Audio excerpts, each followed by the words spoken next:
ከፍተኛው ውዝግብ ስላስነሳው የፌዴሬሽን ምክር ቤት ውሳኔ ማን ምን አለ? የኢትዮጵያ ብሔራዊ ምርጫ ቦርድ በአማራና ትግራይ ክልሎች መካከል አከራካሪ ሆነው የቆዩ የተባሉትን 5 የምርጫ ክልሎች በተመለከተ የፌዴሬሽን ምክር ቤት ደርሶኛል ያለውን ውሳኔ ይፋ ካደረገ በኋላ የሁለቱ ክልሎች የፖለቲካ ተዋንያን በየፊናቸው መግለጫዎችን አውጥተዋል። የትግራይ ክልል ጊዜያዊ አስተዳደር ህዝባዊ ወያኔ ሓርነት ትግራይ፣ ህወሓት፣ ዴሞክራሲያዊ ስምረት ትግራይ፣ ስምረትና ሌሎችም ፓርቲዎች ውሳኔውን በብርቱ ተቃውሟል። በአፋር ክልልና በደቡባዊ ትግራይ አካባቢዎች እንደሚንቀሳቀስ የሚነገርለትና ከትግራይ ኃይሎች በወጡ ወታደራዊ አዛዦች የሚመራው የትግራይ ሰላም ኃይልም በተመሳሳይ ተቃውሞውን አሰምቷል። በአማራ ክልል በኩል ያሉ የፖለቲካ ፓርቲዎችና አካላት በበኩላቸው አከራካሪ ስለተባሉ አካባቢዎች የተላለፈውን ውሳኔ በበጎ ተመልክተውታል። የአማራ ብሔራዊ ንቅናቄ አብን፣ የአማራ ዴሞክራሲያዊ ኃይል ንቅናቄ አዲሃን በመግለጫው ይህንን አመልክተዋል። በኮሎኔል ደመቀ የሚመራው በወልቃይት ጠገዴ የአማራ ማንነት ወሰን አስመላሽ ኮሚቴ ለውሳኔው ድጋፉን ሰጥቷል። ከትግራይ በኩል የተነሳው ጠንካራ ተቃውሞ ምርጫ ቦርድ በአማራ ክልልና ትግራይ መካከል አከራካሪ ሆነው የቆዩ የተባሉትን 5 የምርጫ ክልሎች ከትግራይ ውጭ ሆነው ድምፅ እንዲሰጥባቸው በፌዴሬሽን ምክር ቤት ውሳኔ መተላለፉን ያሳወቀው ሰኞ የካቲት 16 2018 ዓ.ም ባወጣው መግለጫ ነበረ። መግለጫው ላይ አካሪ ተብሎ የተጠቀሱት የሁመራ፣ አዲ መረጽ፣ የኮረም አፍላ፣ የጠለምትና የራያ አላማጣ ምርጫ ክልሎች ናቸው። በእነዚያ አካባቢዎች የተነሳውን የይገባኛል ጥያቄ እስከሚፈታ ድረስ ከትግራይ ውጭ ሆነው ለብቻቸው በቀጥታ ለሕዝብ ተወካዮች ምክር ቤት ምርጫ እንዲካሄድባቸው እንደተወሰነ ተገልጿል። የክልል ምክር ቤት ምርጫው በአካባቢዎቹ ላይ የተነሳው የይገባኛል ውዝግብ በሕገ መንግስት ውሳኔ ሲፈታም አመቺ ሁኔታ ተመርጦ ወደፊት እንዲካሄድ ፌዴሬሽኑ ምክረ ውሳኔውን እንዳስተላለፈ ቦርዱ አስታውቋል። የምክር ቤቱን ውሳኔ በመቃወም የመጀመሪያውን መግለጫ ያወጣው የትግራይ ክልል ጊዜያዊ አስተዳደር ነው። በሌተናል ጀነራል ታደሰ ወረደ የሚመራው ጊዜያዊ አስተዳደር ውሳኔውን ህገ መንግስቱንና የፕሪቶሪያን ስምምነት በግልጽ የሚቃረን ሲል ገልጾታል። ይህ ውሳኔ በዓለም አቀፍ ደረጃም እውቅና ያላቸውን የትግራይ ህገ መንግስታዊ ወሰኖች በቀጥታ አደጋ ላይ ይጥላል ብለዋል። ውሳኔ የተላለፈው የትግራይ ህዝብ ውክልና ድምፅ በሌለበት የፌዴሬሽን ምክር ቤት እንደሆነ የተጠቀሰው ጊዜያዊ አስተዳደሩ እርምጃውን በጽኑ አውግዟል። የእርምጃ ሊያስከትል የሚችለውን ከባድና ሰፊ መዘዝ ከግምት ውስጥ በማስገባት ይህ አደገኛ መንገድ በአስቸኳይ እንደገና እንዲጤንና እንዲታረም እንጠይቃለን ብሏል። በህወሓት በኩል ባወጣው መግለጫ የፕሪቶሪያውን ስምምነት በመግለጽ የሚጥስና በትግራይ ህዝብ ህልውና ላይ አደገኛ አካሄድ እንደሚደቅን ነው ሲል ተቃውሟል። የፌዴሬሽን ምክር ቤት ውሳኔ ወደ ቀያቸው መመለስ የነበረባቸውን ወገኖች ተስፋ የሚያጨለም እንዲሁም አሁንም በወራሪዎች ስር ሆነው ግፍና ስቃይ የደረሰባቸው ያሉ ወገኖች ህይወትን አደጋ ላይ የሚጥል የጄኖሳይድ አዋጅ ነው ሲልም በጠንካራ ቃላት ተቃውሟል። ከዚህ ባለፈ በትግራይና በአማራ ህዝቦች መካከል አዲስ ግጭት ለመፍጠር የታለመ ሴራ ነው ሲልም ከሷል። የፌዴራል መንግስት ህገ መንግስታዊ ሉዓላዊነት የትግራይ መሬትን ለወራሪዎች አሳልፎ ለመስጠት እየሰራ ነው ሲል የወነጀለው ህወሓት የትግራይ ሉዓላዊ መሬትና የህዝብ ህልውና ጉዳይ የማይታለፍ ቀይ መስመር እንደሆነ በአጽንኦት አንስቷል። በጠቅላይ ሚኒስትር አብይ አህመድ የምስራቅ አፍሪካ ጉዳዮች አማካሪ ሚኒስትር ጌታቸው ረዳ የሚመራው ተቃዋሚው ስምረት ውሳኔውን ህገ መንግስታዊ ስርዓት አልበኝነትን የሚያውጅ ሲል ጠርቶታል። ፌዴሬሽን ምክር ቤት ክልሎችን ከነባር አስተዳደራዊ መዋቅራቸው ውጪ በፌዴራል መንግስት ስር እንዲሆኑ የመወሰን ምንም አይነት ህገ መንግስታዊ ውክልና የለውም ሲል የህጋዊነትን ጥያቄ አንስቷል። በእነዚህ አካባቢዎች ላይ የተነሳው ውዝግብ መፍታት ያለበት በህገ መንግስቱ በተቀመጡ የክልሎች ወሰን አከላለል ለውጥ ድንጋጌ መሰረት እንደሆነ ጠቅሶ ስምረት ይህን ሂደት አለመጠናቀቁን አስታውሷል። የህጋዊ ሂደት ሳይጠናቀቅ በህዝበ ውሳኔ ይፋዊ ለውጥ ሳይደረግ ይህ ውሳኔ መተላለፉም የክልል አስተዳደርን በጉልበት የመንጠቅ ሙከራ ነው ብሏል። ውሳኔው በህግ ፊት ውድቅና የማይጸና ነው የሚል አቋሙን ገልጿል። የፌዴሬሽን ምክር ቤት ይህን እርምጃ በአስቸኳይ እንዲያቆምና ለህገ መንግስቱ የበላይነት እንዲገዛ ያሳሰበው ስምረት የማስተካከያ እርምጃ እስካልተወሰደ ድረስ በምርጫም ሆነ በመሰል ህገ ወጥ ድርጊቶች ላይ እንደማይሳተፍ አስታውቋል። ከትግራይ ኃይሎች ተነጥለው በወጡ ወታደራዊ አዛዦች የሚመራው የትግራይ ሰላም ኃይል የተባለው ታጣቂ ቡድንም ውሳኔውን አጥብቆ እንደሚቃወም ባወጣው መግለጫ አስታውቋል።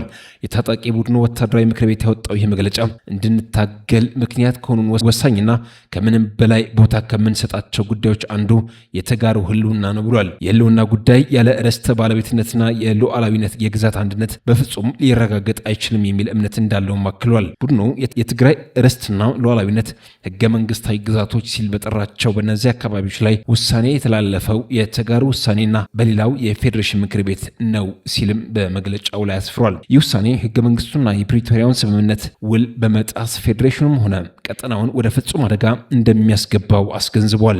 ይህን በመገንዘብ በአፋጣኝ እርምት ከማድረግ ባሻገር ህገ መንግስቱና የፕሪቶሪያን ውል የጣሰ ውሳኔ ያሳለፉ አካላት የፌዴራል መንግስት በህግ እንዲጠየቁ እንዲያደርግ ጠይቀዋል።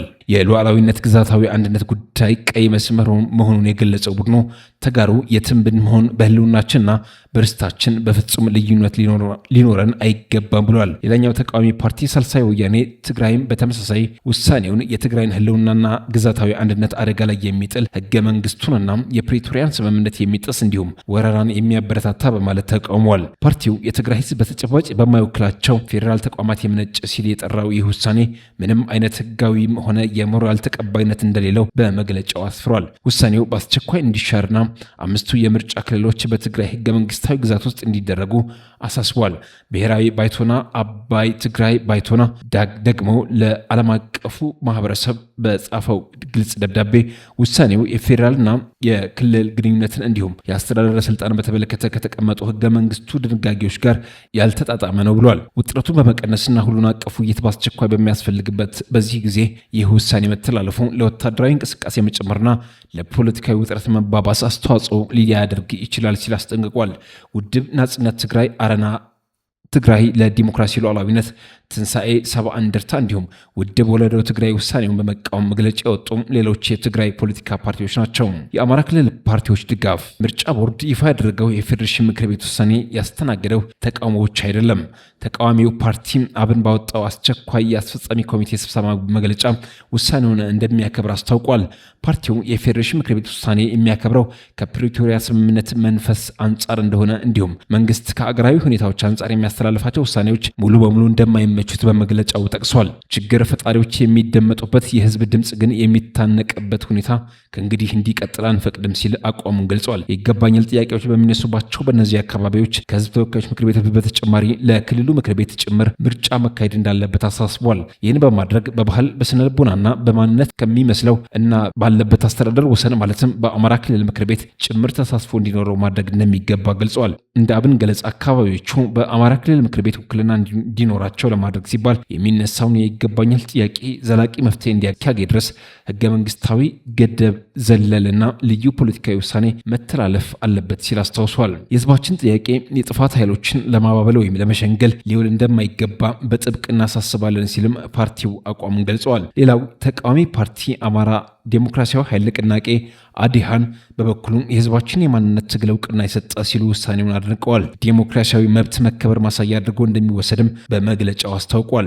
ይህ ውሳኔ ለብዙ ዓመታት በግፍና በጭቆና ተረግጦ የቆየውን የአማራ ማንነት ጥያቄ በህጋዊና በሰላማዊ መንገድ ለመፍታት ለሚደረገው ጉዞ ትልቅ ምዕራፍ ነው ሲልም አሞካሽቶታል። በእነዚህ አካባቢዎች የሚገኙ ማህበረሰቦች በመጪው ምርጫ ራሳቸውን ችለው እንዲወዳደሩ መወሰኑ በትግላችን የመሰረትነውን አስተዳደር መዋቅር ወደ ተሟላ ህጋዊና ህዝባዊ መሰረት ይለውጠዋል ብሏል። የአካባቢዎቹም ህዝብ በምርጫ በመሳተፍ በንቃት እንዲመዘገብና በድምፅ ተወካዮችን እንዲመርጥም ጥሪ አቅርቧል። በአማራ ክልል ስር የተመሰረተው የወልቃይት ጠገዴ ሰቲት ሁመራ ዞን ምክትል ዋና አስተዳዳሪ በሆኑት ኮሎኔል ደመቀ ዘውዱ ሰብሳቢነት የሚመራው የማንነት አስመላሽ ኮሚቴ በተመሳሳይ ውሳኔውን ድጋፉን ገልጿል። ኮሚቴው ለምርጫ ቦርድና ለፌዴሬሽን ምክር ቤት በጻፈው ደብዳቤ ውሳኔው ለዓመታት የፖለቲካ መብታቸው ተገፍተው ለኖሩ ዜጎች የዲሞክራሲ ጭላንጭል የፈነጠቀ ታሪካዊ እርምጃ መሆኑን ገልጿል።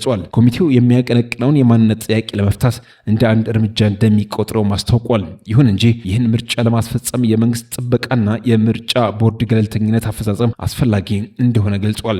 ምርጫ ቦርድ ከምክር ቤቱ የተላለፈን ተግባራዊ እንዲያደርግ እንዲሁም ከዚህ ቀደም ህወሓት በወሰነው ህገ ወጥ አከላለል ተጽዕኖ ስር እንዳይወድቅ አሳስበዋል። የወልቃይት ጠገዴና አካባቢው ህዝብ ያለማንም ስጋትና ጫና የራሱን ተወካዮች እንዲመርጥ ምቹ ሁኔታዎች እንዲፈጠሩም ጠይቋል። በተጨማሪም ኮሚቴው ተቃዋሚው ፓርቲ ስምረት ውሳኔውን ህገ መንግስታዊ ስርዓት አልበኝነት እንዲሁም የአስተዳደር ነጠቃ በማለት ያሰማውን ተቃውሞ ተችቷል። ስምረት እውነተኛውንና ፍትሐዊውን የወልቃይት ጠገዴ ህዝብ ጥያቄ ለመደፍጠጥና ለማፈን ሞክሯል ሲልም ተቃውሟል።